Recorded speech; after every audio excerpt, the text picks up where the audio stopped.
Hello guys, welcome back to my channel. कैसे हैं आप लोग? आई होप आप लोग सब अच्छे होंगे। मैं फ़िलहाल ठीक हूँ। आज बहुत दिनों बाद मेरा वीडियो व्लॉग आ रहा है। जो भी मेरे मिनी व्लॉग्स देखते हैं उन्हें पता होगा कि मेरी तबीयत कुछ ठीक नहीं थी और यही रीज़न था कि मैं वीडियो व्लॉग कुछ भी नहीं बना पा रही थी। तो आज मैं आप लोग के सामने यही सोच के आई हूँ कि मैं जो भी अपडेट है अपनी 8th मंथ को लेके वो डिटेल मैं यहाँ पे प्रोवाइड कर दूँ आप लोग को। और जो भी मेरे साथ चल रहा है आजकल, जो भी प्रॉब्लम हुई है या जो भी ट्रीटमेंट चल रहा है उससे आपको कुछ ना कुछ एक्सपीरियंस यहाँ पे मतलब जो मेरा एक्सपीरियंस है उसके थ्रू आपको कुछ ना कुछ इन्फॉर्मेशन यहाँ पे मिले, कुछ हेल्पफुल हो आपके लिए। तो ज़्यादा टाइम वेस्ट नहीं करते हैं, डायरेक्ट मैं आती हूँ हेल्थ अपडेट पे, अपनी प्रेगनेंसी अपडेट पे। थोड़ा मेरा जो ये हुलिया है इसको इग्नोर करिएगा क्योंकि जो भी प्रेगनेंसी से निकल रहे हैं वो समझ सकते हैं कि इस वक्त पे कितना टफ़ होता है सारी चीज़ें मैनेज करके चलना। और जैसे तैसे मैंने हिम्मत बांधी है कि आज मैं एक वीडियो ब्लॉग बना सकूं। तो बात कुछ यूँ है कि जब से मेरा 8th मंथ स्टार्ट हुआ है तब से मेरी तबीयत जो है वो ख़राब हो रही थी। ख़राब इन द सेंस मैं बहुत ज़्यादा डल फील कर रही थी, मुझे बिल्कुल भी एनर्जी नहीं थी, मुझे सांस लेने में तकलीफ़ हो रही थी, मेरी सांस बहुत ज़्यादा फूल रही थी, मुझे बहुत ज़्यादा स्वेटिंग हो रही थी जो अभी भी हो रही है। और बहुत घबराहट थी, मतलब बहुत सारे इश्यूज़ थे।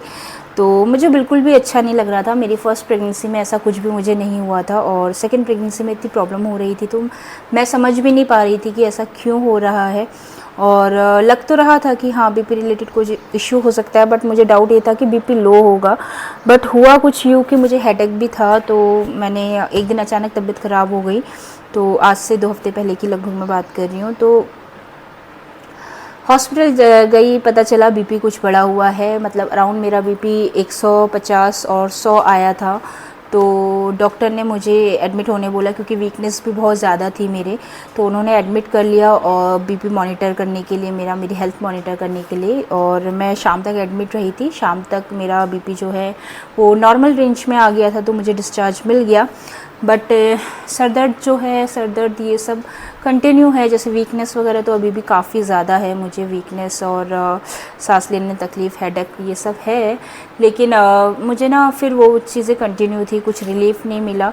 डॉक्टर ने मुझे बोला था कि मैं डेली बेसिस पे अपना बीपी चेक कराऊं, जो मैं करा रही थी। और डेली ही मेरा बीपी एलिवेटेड आ रहा था, लाइक 140 100 ऐसा कुछ आ रहा था, या 140 90 ऐसा आ रहा था। तो डॉक्टर ने बोला बीपी तो आपका बढ़ा हुआ है, 150 भी पहुंचा था एक बार। तो उन्होंने मेरी मेडिकेशन जो है स्टार्ट कर दी। ये वही डॉक्टर है जिनसे मेरी पहली प्रेगनेंसी में मैंने कंसल्ट किया था और जहाँ कबीर मेरा डिलीवर हुआ था, तो वहीं पे मैंने दिखा रही हूँ फ़िलहाल तो। लेकिन उन्होंने मेरी मेडिकेशन स्टार्ट कर दी। मेडिसिन मैंने ली, 2-4 दिन मेरे को ठीक फील हुआ, लगा कि हाँ ठीक है। बीपी भी मेरा नॉर्मल रेंज में आ रहा था, 135-80 के आसपास मेरा बीपी आ रहा था। पर फिर 2-4 दिन बाद ना फिर थोड़ा मेरी हालत मेरे को लगने लगा कि हाँ ठीक फील नहीं कर रही हूँ। तो मैं फिर से डॉक्टर के पास गई और उन्होंने मेरा बीपी चेक किया तो बीपी मेरा फिर से एलिवेटेड था, जिसका मिनी व्लॉग आप लोगों ने अगर देखा होगा तो आप लोग को पता होगा। अराउंड मेरा बीपी जो है वो 148/91 आया था।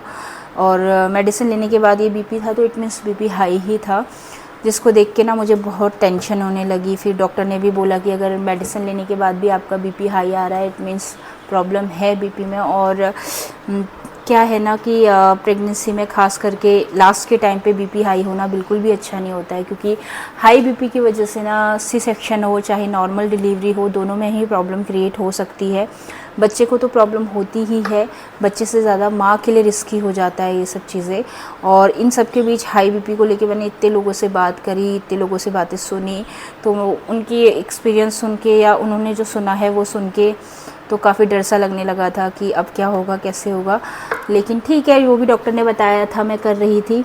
तब तक डॉक्टर ने पहले मुझे बोला था कि एक्टिव रहो और खाने पीने पे कंट्रोल करो, थोड़ा वॉक वगैरह करो। तो मैं वो कर रही थी, लेकिन फिर भी मेरा बीपी बढ़ रहा था और गर्मी इतनी ज़्यादा है।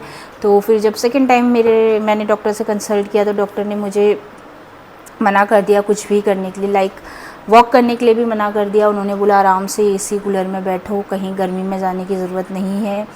कुछ मत करो, जिससे तुम्हें तकलीफ़ हो रही है उस चीज़ से दूर रहो फ़िलहाल के लिए, क्योंकि अब मैं अपने डिलीवरी के नियर हूँ, तो इस टाइम पे बीपी बढ़ना बिल्कुल भी अच्छी बात नहीं है।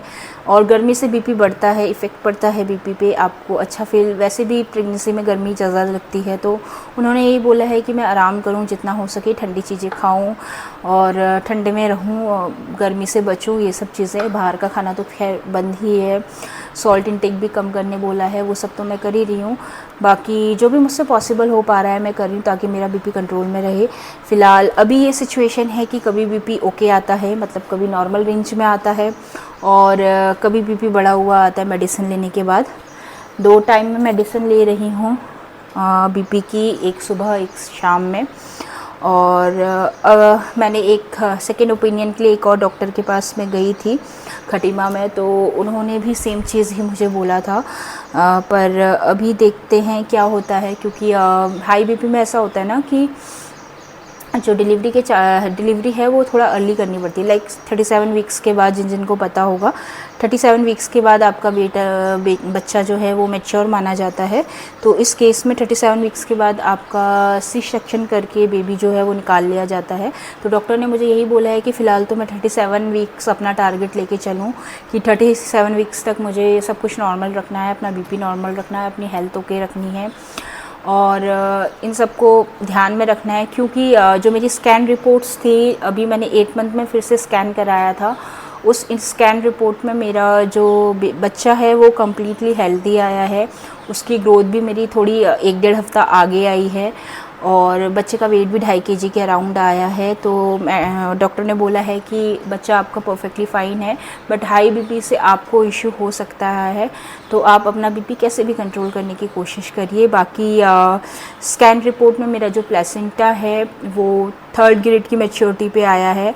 तो डॉक्टर ने कहा है कि ये इंडिकेट करता है कि आपकी जो डिलीवरी है वो अर्ली होने के चांसेस हैं, पर जब तक अगर आप बीपी अपना मेंटेन नहीं करते हैं, अंडर कंट्रोल नहीं करते हैं, तो चाहे सी सेक्शन हो चाहे नॉर्मल हो, दोनों ही सिचुएशन में आपको प्रॉब्लम हो सकती है हाई बीपी को लेके माँ को। तो वो थोड़ा रिस्की हो जाता है माँ के लिए।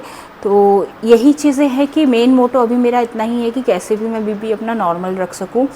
बाकी रही मेरी वीडियो व्लॉगिंग की बात यूट्यूब पे, तो मैं ट्राई कर रही हूँ कि मैं कंटिन्यू करूँ, क्योंकि जो मैंने सोचा था अपनी प्रेगनेंसी जर्नी कैप्चर करने का, वो बीच बीच में ना मेरी तबीयत की वजह से रह जाता है। लेकिन अभी मैं सोच रही हूँ कि मैं कंटिन्यू करूँ, कैसे भी, जो भी जैसा भी होगा वो मैं करूँगी। तो यही है अपडेट, यही है 8 मंथ में। बाकी बेबी मूवमेंट जो है वो बहुत ज़्यादा हैं, बहुत ज़्यादा स्ट्रॉन्ग हैं और बहुत फ्रिक्वेंट है, जो कि हो जाते हैं 8 मंथ में। तो मेरे साथ भी कुछ ऐसा ही हो रहा है, बेबी मूवमेंट काफ़ी अच्छे चल रहे हैं। बाकी आप लोग से यही कहूँगी कि अगर आप लोग को कोई इन्फॉर्मेशन चाहिए, कोई मेरे एक्सपीरियंस से कुछ भी आपको जानना है, तो आप प्लीज़ कमेंट सेक्शन में बताइएगा।